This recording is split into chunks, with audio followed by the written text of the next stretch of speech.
ഓരോ തെരഞ്ഞെടുപ്പിലും ഒഴിച്ചുകൂടാനാവാത്ത ഒന്നാണ് ചുമരെഴുത്തുകൾ. ചുമരെഴുത്തുകാരുടെ വിശേഷങ്ങളിലേക്കാണ് ഇനി പോകുന്നത്. പത്തനംതിട്ട ലോക്സഭാ മണ്ഡലത്തിൽ 3 മുന്നണികൾക്ക് വേണ്ടിയും ചുവരെഴുത്തുകൾ ആരംഭിച്ച് കഴിഞ്ഞു. ഇപ്പോൾ ഇവിടെ പത്തനംതിട്ട കൊടുമണ്ണിന് സമീപം LDF സ്ഥാനാർത്ഥി ഡോക്ടർ തോമസ് ഐസക്കിനായുള്ള ചുമരെഴുത്താണ് പുരോഗമിക്കുന്നത്.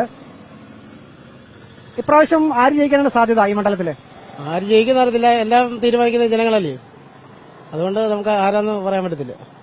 നിങ്ങൾ എങ്ങനെയാണ് ഇപ്പം ഭയങ്കര ചൂടാണല്ലോ, ഏത് സമയത്താണ് ഈ ജോലിക്ക് ഇറങ്ങുക? ഞങ്ങൾ രാവിലെ ഒരു 9 മണിയാകുമ്പോ ഇറങ്ങിയത്. ഇനിയിപ്പോ ഇത് തീരുമാനം ഇനിയും പോകത്തുള്ളൂ, വെയിൽ കൊള്ളും. ഇപ്പോ LDF സ്ഥാനാർത്ഥിക്ക് വേണ്ടിയാണ് ഈ ചുവരെഴുത്ത്, അദ്ദേഹം ജയിക്കുമോ? അത് നമ്മളല്ലേ തീരുമാനിക്കുന്നത്, നാട്ടുകാരോട് തീരുമാനിക്കേണ്ടത്. നിങ്ങൾ എങ്ങനെയാണ് ഇപ്പം LDF സ്ഥാനാർത്ഥിക്ക് വേണ്ടി മാത്രമാണോ എഴുതുന്നത്? അല്ല, ഞങ്ങളെ BJPക്ക് എഴുതും, കമ്മ്യൂണിസ്റ്റുകാർക്ക് കോൺഗ്രസുകാർക്കും എല്ലാം എഴുതും.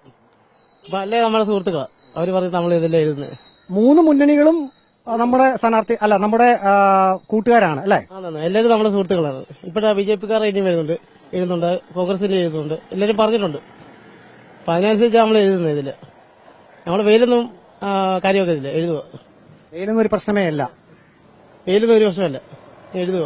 ഏതൊക്കെ ഭാഗങ്ങളിലാണ് ഇത് എഴുതുന്നത്?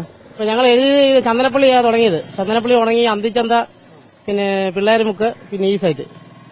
ഇപ്പൊ പറഞ്ഞിട്ടുള്ള അത്ര എഴുതി കഴിഞ്ഞു, ഇനി ഇത് കൂടെ ഉള്ളൂ എഴുതാൻ.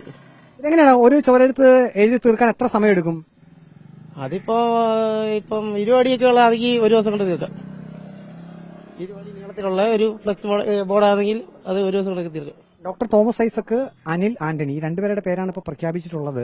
ഇതിൽ രണ്ടുപേരുടെ പേര് എഴുതുമ്പോൾ ആരുടെ എഴുതാനായിരിക്കും ഏറ്റവും എളുപ്പം? എഴുതി തീർക്കാൻ പറ്റുന്നത് 2 ഒരു കണക്കൊക്കെ ഉള്ളൂ, എന്നാലും എളുപ്പം തോമസ് ആന്റണി.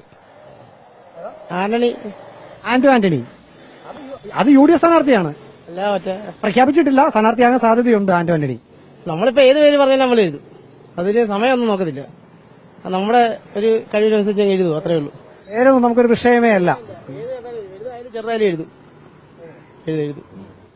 ഏതായാലും പത്തനംതിട്ട ലോക്സഭാ മണ്ഡലത്തിൽ ചുവരെഴുത്ത് തകൃതിയായി പുരോഗമിക്കുകയാണ്. ചുവരെഴുതുന്ന ആളുകൾ പറയുന്നത് അവർക്ക് ഇന്ന മുന്നണി എന്നൊന്നുമില്ല, 3 മുന്നണികൾക്ക് വേണ്ടിയും അവർ ചുമരെഴുതും. പിന്നെ അന്തിമ വിധി അത് ആര് ജയിക്കണമെന്നുള്ളത് തീരുമാനിക്കുന്നത് ജനങ്ങളാണ്, വോട്ടർമാരാണ്. വീഡിയോ ജേർണലിസ്റ്റ് അജി കൊടുമണ്ണൊപ്പം reporter Praveen Purushothaman, in reporter, Pathanamthitta.